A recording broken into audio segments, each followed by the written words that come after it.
Record. Okay. Hello, my name is Josh Blackman, and I am the president of the Harlan Institute. It's my honor to welcome you to the 2020 Harlan Institute Ashbrook Virtual Supreme Court competition. This year, we are arguing the case of Torres versus Madrid. We are honored to have two teams with us today. We have Petitioner Team 7847, Francesca and James from New Hampshire. And we have Respondent Team 7856, Abby and Shemaiah from Texas. The petitioners will begin with 15 minutes. Counselor, you can begin whenever you are ready. I'm sorry, 10 minutes. 10 minutes to begin. You can begin whenever you're ready. Oh, and by the way, when the petitioners are going, respondents turn your cameras off, and respondents when petitioners turn your camera off. Okay? So petitioners begin whenever you're ready. Thank you. May it please the court, my name is Francesca Vesey. I and my co-counsel, James Inamorati, are representing the petitioner Roxanne Torres. Roxanne Torres was seized in this case. We would ask that the court hold the seizure as unconstitutional for two reasons. Firstly, that Roxanne Torres was shot unreasonably by officers Williamson and Madrid.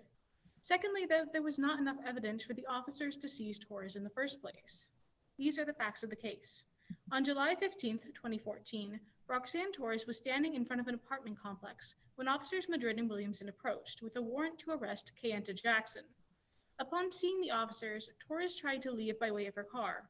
When the officers saw this, they approached her car, and after repeating several times that she step out of the vehicle, she started her car, causing the officers to shoot 13 bullets into her car, 2 of which punctured her back. She then fled the scene and drove to Grant, New Mexico to seek medical help. From there, she was airlifted to a hospital in Albuquerque, where she was identified and confined. In the case of Torres v. Madrid, the question of what constitutes a seizure under the Fourth Amendment comes into play. Common law says that an arrest of a person under the Fourth Amendment is put into place when someone has been touched, no matter how long as the intention is to restrain a person. However, according to the 10th Circuit Court's decision, as long as a person can still flee officers, they have not been seized. However, we contend that the petitioner was seized when she was shot. This is because although the officer did not physically touch her, their guns were an extension of their force. The shots fired had the intention of detaining the petitioner, which proves this. Torres was seized unconstitutionally. However, because the officer had no actionable evidence, that would lead to engaging her in a seizure. Okay, counsel, if I could just interrupt you for a minute. I think I agree with you that we should be looking to common law. What is the leading common law authority that you have to support your definition of a seizure?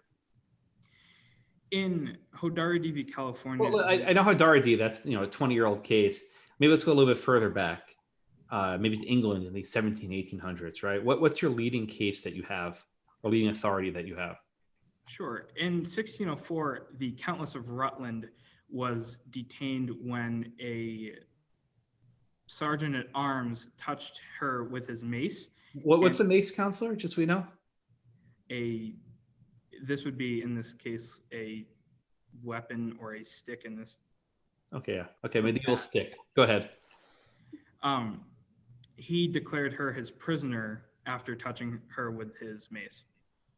Well, then doesn't that support the idea that even you have to do something more than touch? You gave a factor that's important. Just the touching wasn't enough. Yes, and this touching in common law is the seizure, and further on than that, the intent of the touch matters a great deal. But doesn't it matter that he touched her and said you're under arrest? Doesn't that additional factor make a difference? I suppose it would, but in the case of Torres, I believe that shots were enough of a authority. Right. Well, what other authorities do you have then from maybe the English courts that might support your position?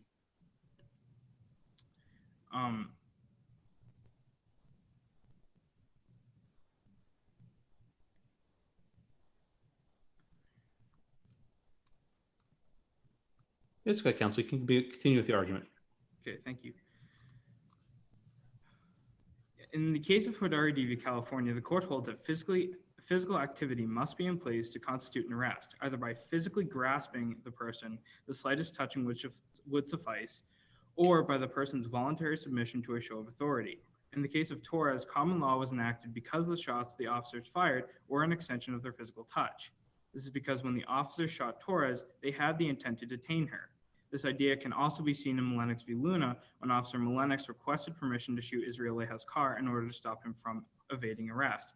As Baker and Rodriguez maintained their pursuit, other law enforcement officers set up tire spikes at 3 locations.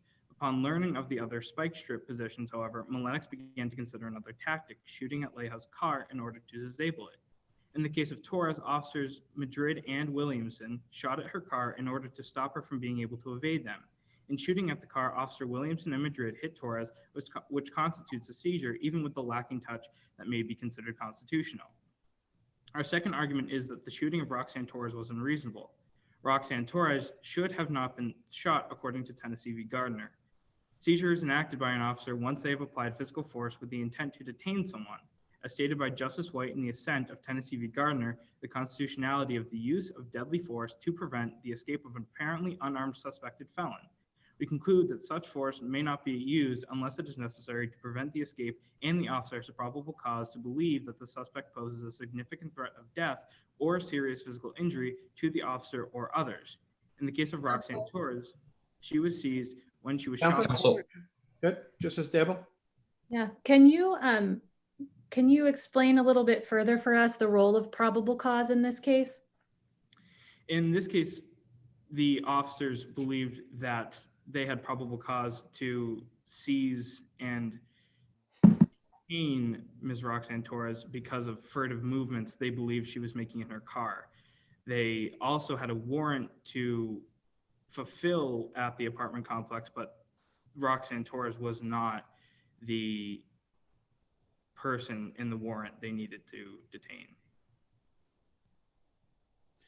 Well, Counselor, was this search, do we have to decide if the seizure is reasonable?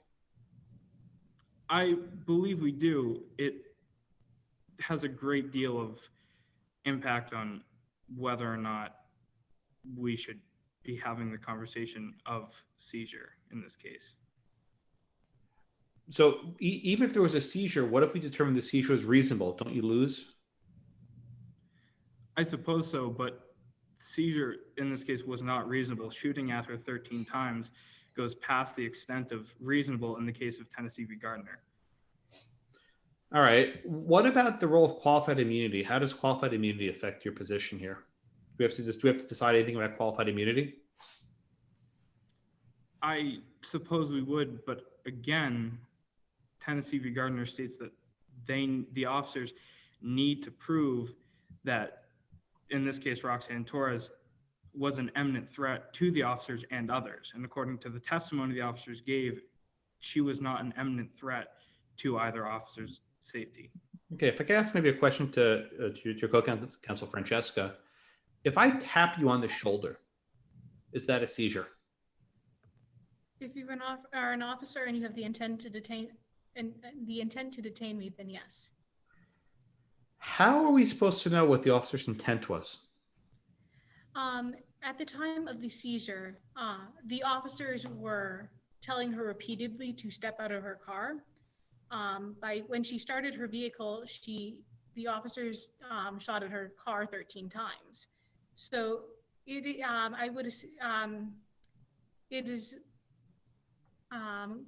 is clear that the officers were trying to seize Torres at the time of this happening.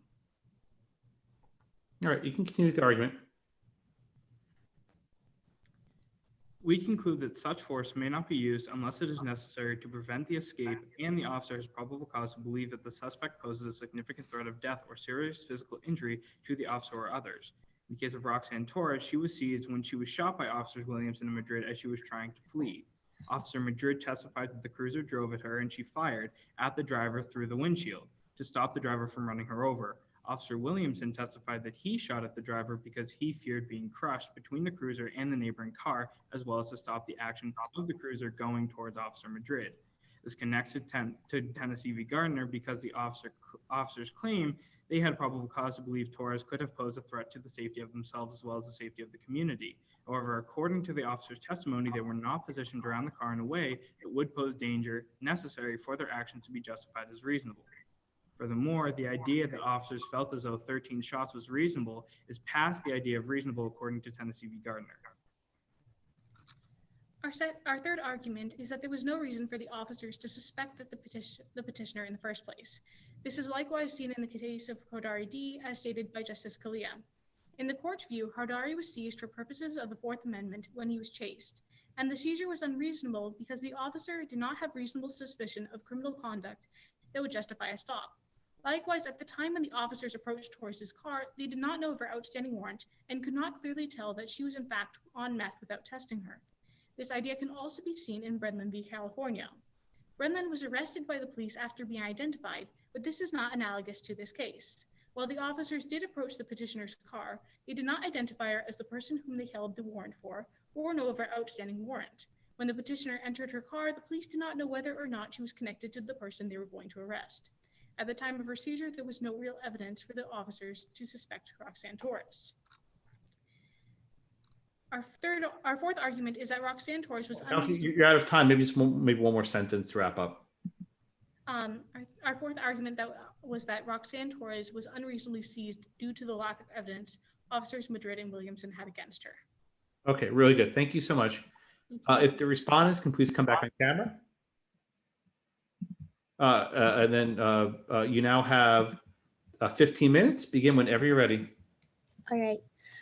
May it please the court, my name is Abby Park. And my name is Shemaiah DeJorge. And we were representing the respondents Madrid and Williamson in today's case. The issue at hand today is whether a seizure within its meaning of the Fourth Amendment is effectual in regards to an unsuccessful attempt by police to acquire physical custody over a suspect. In our time before the court today, we will be addressing 3 points as follows. Firstly, that this court should defer to the pattern of rationale in cases that have considered seizure by physical force, requiring acquisition of actual physical custody.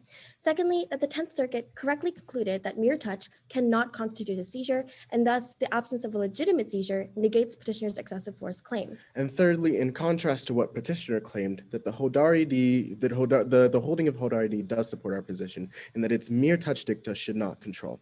Your Honor, this is a case about whether a suspect can be considered to be seized by officers even though she is entire cities away from them. The basic facts of this case are that a suspect was driving a vehicle at police officers.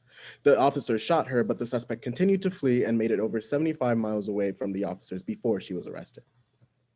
Our first point is as follows, that the pattern of rationale in cases that considered seizure by physical force within the meaning of the Fourth Amendment should control the outcome of this case. Principally, petitioner's claim fails the requirements set forth in United States versus Mendenhall. The Fourth Amendment was designed by the founders to protect constituents from unreasonable searches and unreasonable seizures. In line with the precedent dating from the time of the founding to the present, a seizure has been consistently defined as a physical custody or control over a person by authority. No reasonable person, as a matter of common sense, could say that Torres, who was shot by the police but continued to flee and even elude arrest for over a full day, could be legitimately seized in line with this definition. And in United States versus Mendenhall, this court delineated the requirements of a legitimate seizure. Its analysis has since been referred to as the Mendenhall test. For seizure to be effectual within the meaning of the Fourth Amendment, Mendenhall requires an element of physical force or show of authority in which his or her freedom of movement is restrained. Counselor, if I could jump in for a minute, please. You said that the discussion from Justice Scalia's opinion, Hodari D, was dicta rather than holding. Can you could you please explain why you think it's a dicta rather than holding? Well, Your Honor, precedent requires that this court consider the portions of Hodari that discuss mere touch to be dicta and therefore not binding. In Lawson v. United States, this court referred to the definition of dicta as, quote, language unnecessary to a decision, ruling on an issue not raised, or the opinion of a judge which does not embody the resolution or determination of the court. Under this definition, the portions of Hodari that discuss mere touch are dicta, not only because they were made in reference to an issue not presented within that case itself, but because they were also unnecessary to the decision. In the words of Scalia himself, the narrow question before them was whether, with respect to a show of authority, a seizure occurred even though the subject did not yield. The rationale behind Hodari D's ruling was that Hodari was not seized when the officer began chasing him due to his lack of submission.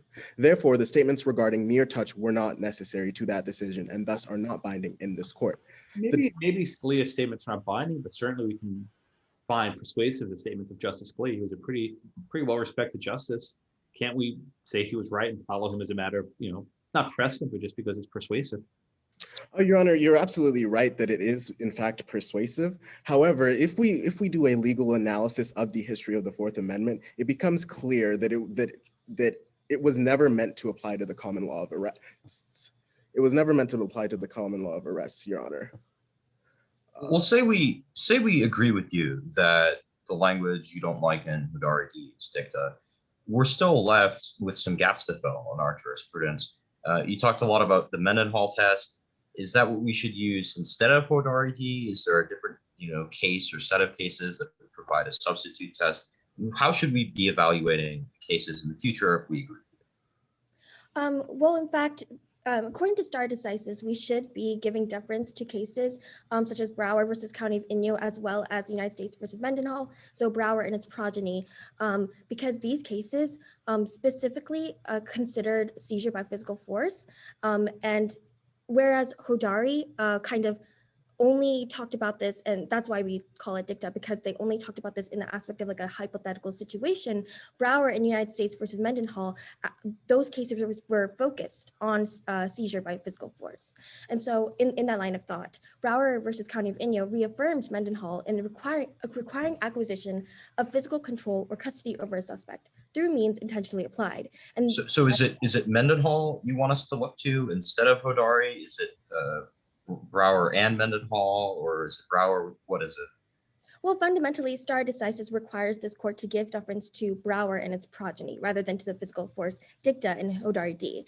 The physical force dicta from Hodari D has never been referenced or employed by this court in deciding whether a seizure occurred by use of physical force since Hodari D itself. In contrast, Brower's definition has since been cited with approval. In accordance with what this court has repeatedly held, dicta is not binding, particularly where more complete arguments indicate that the dicta is not correct. Okay, proceed with your argument.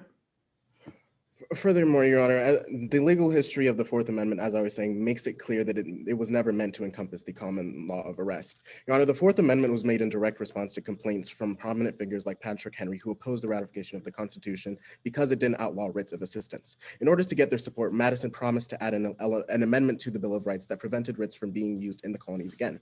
Madison fulfilled his promise by creating the Fourth Amendment. According to the Townsend Act, these writs did not give British officials the ability to enact the common law of arrest. Therefore, the amendment and the statutes that were made to counteract it did not cover the common law of arrest. And in that line of thought, Counsel, if I could jump in just for a minute, is there a difference between cases that civil arrest versus cases that criminal arrest? Is there a relevant difference in your perspective? well, Your Honor, there is simply no evidence in common law of the extension of the mere touch arrest rule to the criminal context, because all of the founding era cases that opposing counsel offers are only civil arrests. I think specifically they were debt collector arrests.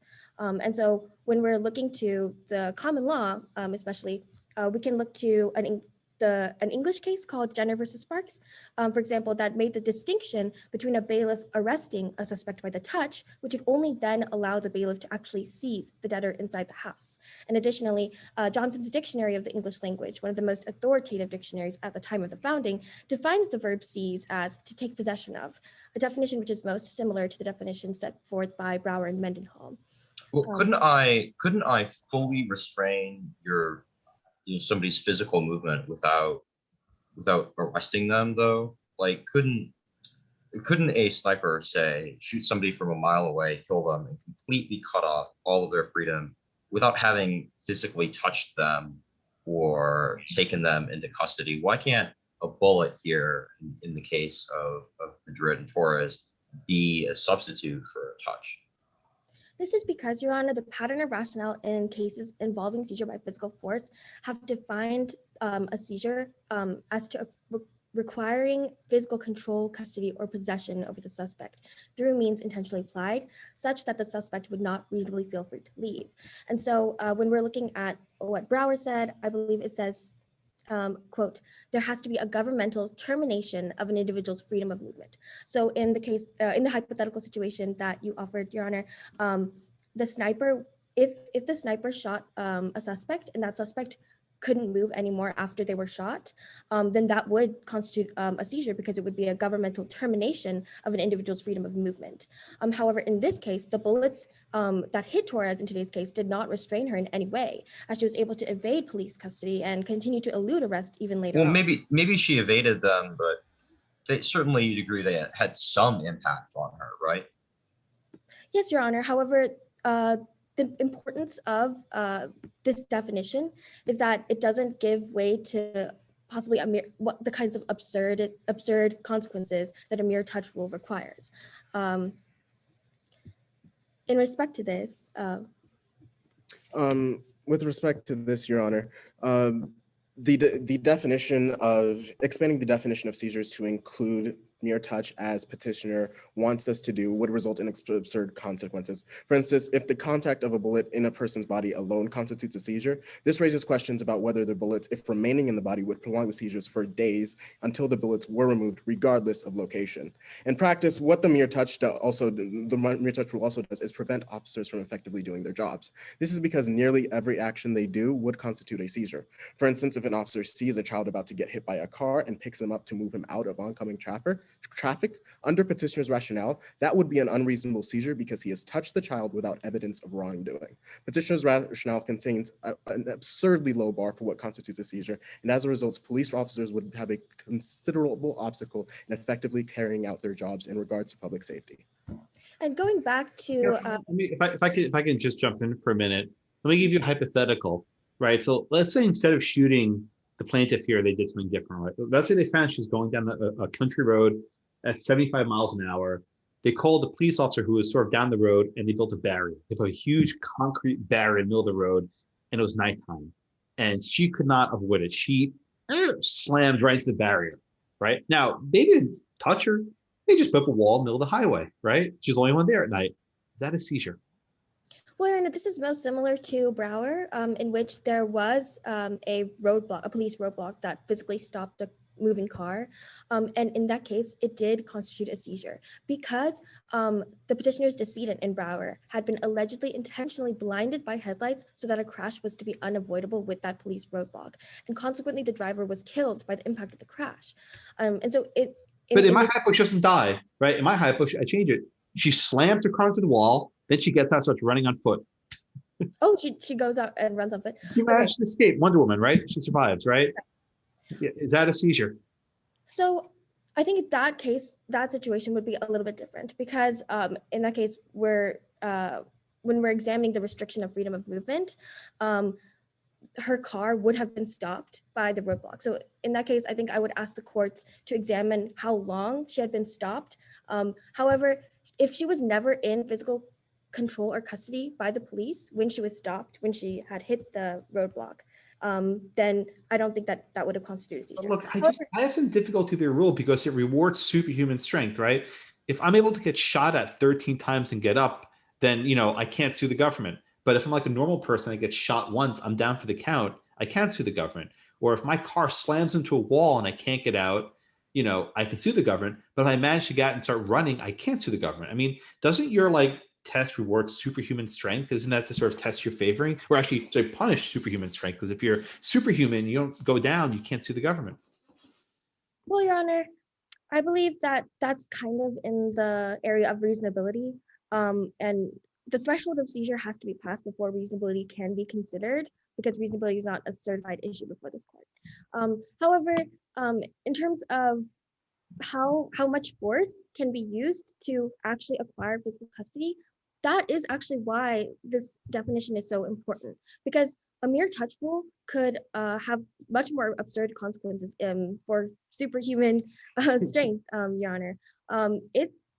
If we were to go with this definition, requiring physical control, however much force is needed to acquire physical control, is a reasonability issue, and that's not an issue before this court. Furthermore, Your Honor, as you stated that our rule harms people, is negative towards people with quote unquote superhuman strength. However, Your Honor, we are stating that in order to be seized, you need to enter police custody. A person with superhuman strength has the ability to enter police custody just like everyone else through submitting to the police, through allowing themselves to be physically captured and detained by police officers. Therefore, it does not incentivize weakness, it incentivizes compliance. Okay, Councilor, proceed with your argument. All right, so to go back to our common law argument, if we look at where the framers explicitly use the words seizure and arrest in the Constitution, Article 1, Section 6 does use the word arrest in regards to disabilities of Congress members. Thus, the word arrest was used in the Constitution prior to the Fourth Amendment's adoption, and yet the authors of the amendment specifically chose to use the word seizure instead of arrest.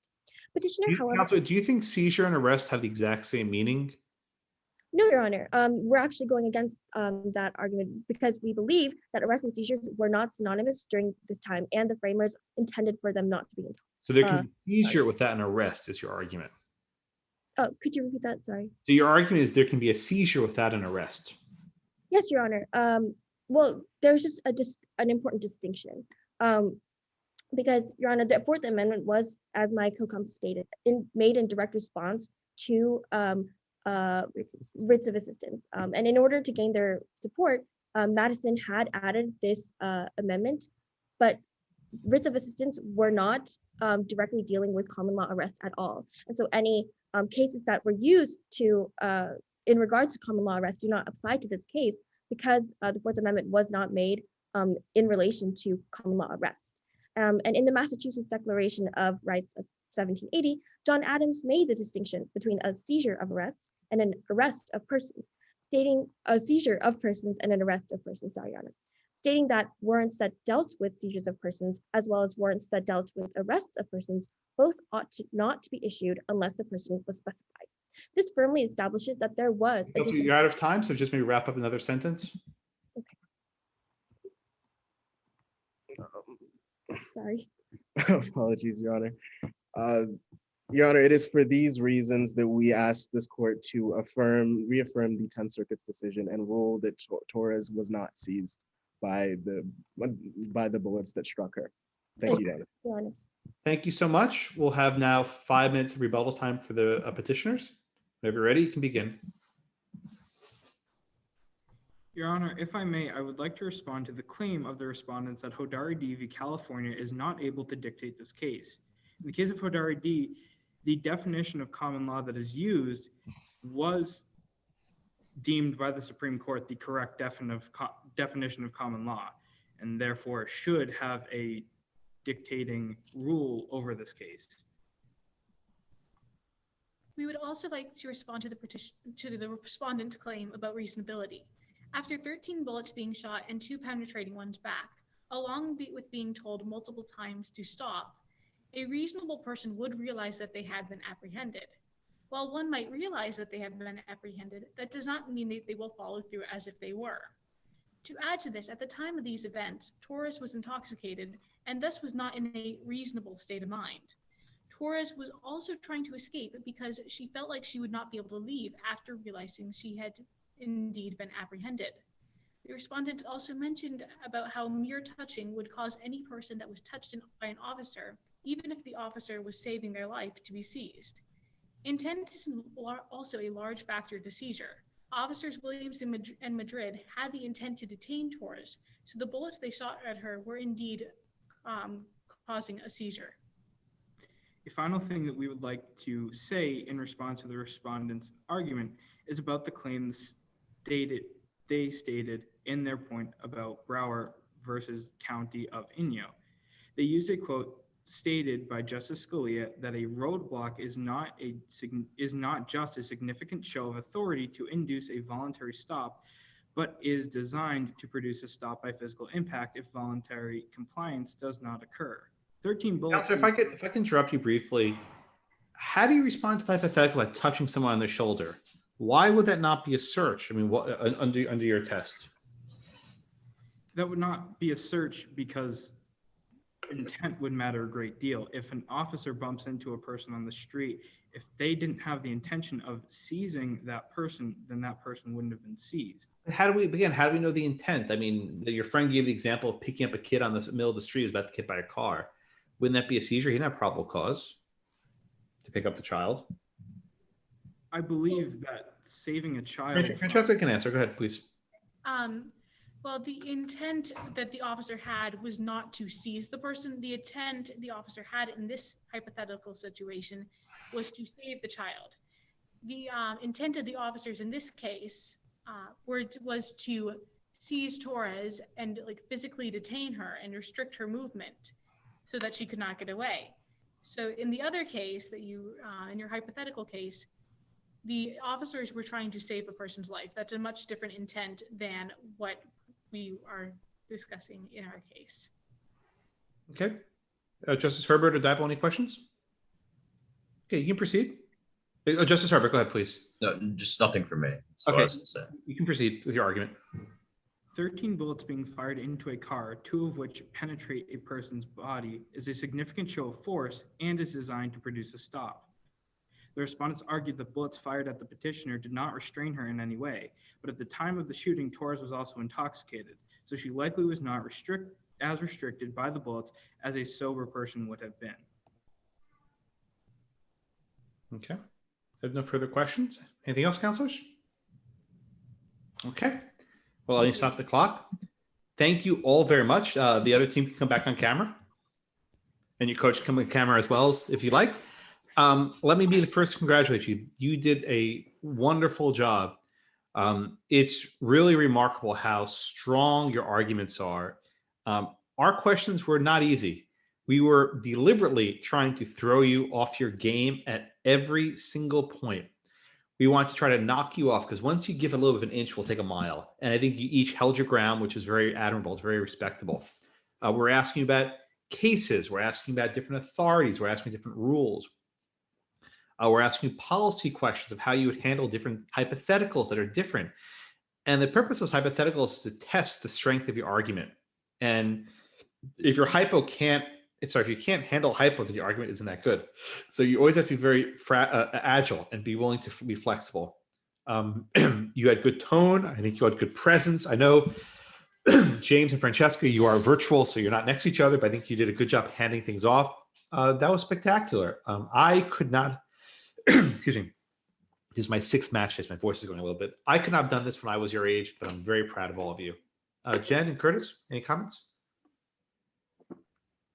I absolutely agree. I think that you guys have demonstrated that you're very prepared, that you have worked very, very hard, not only on your briefs, but absolutely on your arguments, and that you, really were able to stand your ground and keep your arguments focused and not be swayed by any questions that you heard or any arguments that you may have heard from the other side. And you did a great job. Really good. You should be really proud of yourselves. Thank you. Yeah, it was good. I know how much work goes into this sort of thing. I think it showed. You're prepared. You thought about the issues. You hadn't just sort of Googled the opinions and then copy pasted some stuff. You had a good understanding of what was going on. And as a result, we asked you a bunch of questions, which I think you did a quite a good job of handling, of answering, and then of segueing back to your main point. So I thought it was good. I know I enjoyed it. I hope you guys did as well. Awesome.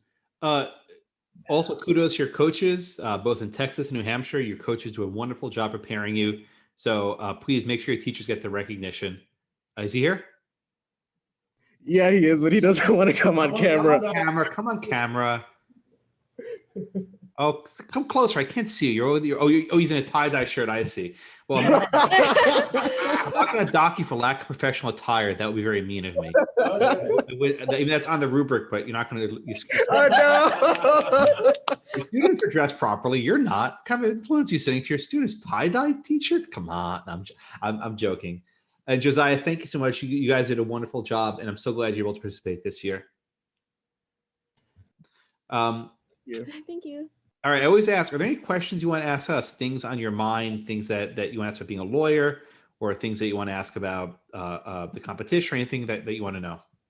Oh, I have something on my mind. Firstly, it was amazing to meet all three of you judges. Justice Blackman, you are just as scary in real life as you are in the videos.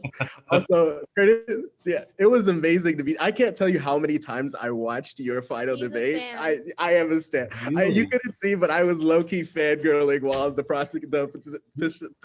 I can't even talk right now. While the petitioner was going, I was fangirling. You were amazing, sir. It was amazing to be in your presence. Oh God, now you're flattering me. Well, you guys did a really good job. Flattery will get you nowhere with points, but you did a very good job. Which round were you watching over and over again, if I can ask? Okay, you just went on mute. I'm sorry. I was specifically watching his semifinal round. Was it from a couple years ago? By himself. Yeah, 2019, I believe it was. Okay, yeah. I don't remember which one that was, but hopefully it wasn't too harsh. Was I harsher on you or on them? Oh, to be honest, you were definitely harsher on them. Curtis. I think you have a reputation with us, Justice Blackman. So we kind of scared him. Yeah, we were terrified. Well, look, I mean, I'll explain why I say this every year. The reason why I ask difficult questions is I think you can handle it. If I didn't think you can handle it, I wouldn't ask you difficult questions. And look, I'll be honest, for some rounds, not this one, where I sense the team isn't quite there, and then I sort of pull back. Jonathan will attest that's true. But if I think a team is capable, I push harder and harder and see how far you can go. And that's my way of feeling out, where the boundaries of your potential are. And I think all of you have really great potential. You have what it takes. You could sit in my law school class tomorrow and answer my questions. This is, by the way, how my students in class must feel on a daily basis. This is how I'm in law school every day. This is my life. So whatever fear and fangirling you have, they have on a daily basis, which is why, Jonathan, if you can hear me, I have class Mondays and Wednesdays from 1:30 till 2:30, First Amendment, and I'm inviting your entire section to come. If they can come. I only have 3 classes left for the semester, so it's either this Monday, Wednesday, or the next Monday, but they're welcome to come by. And they can attend on Zoom, so it's not formal, but they're welcome to do it. We'll be sure to ask him about that. We'll tell him. I think he's over there doing something. Yeah. Is he doing a drum circle with his tie-dye t-shirt? Or No. Sorry. Coordinating something. I know. He's a remarkable teacher. It's about to be involved. Yeah, and Josiah, the same. But never mind. Your students, for James and Francesca, Monday and Wednesday, it's from 2:30 Eastern. First Amendment. Welcome to come by and sit in my class. Be happy to have you. Thank you so much. And I'll email you the Zoom details a little bit later. Okay. All right. Anything else? Thank you very much. Or Curtis or Jen? Anything else in your minds? Sorry, go ahead. Please. One note, a lot of questions, hot bench, getting interrupted a lot. That's a sign that, things are going well. And a lot of other competitions, like, mock trial, if you're getting interrupted a lot, it's kind of messy and it means things, probably aren't going so great. But if we're interrupting you a lot, that's good. That's, indicative of a quality round. So. Cool.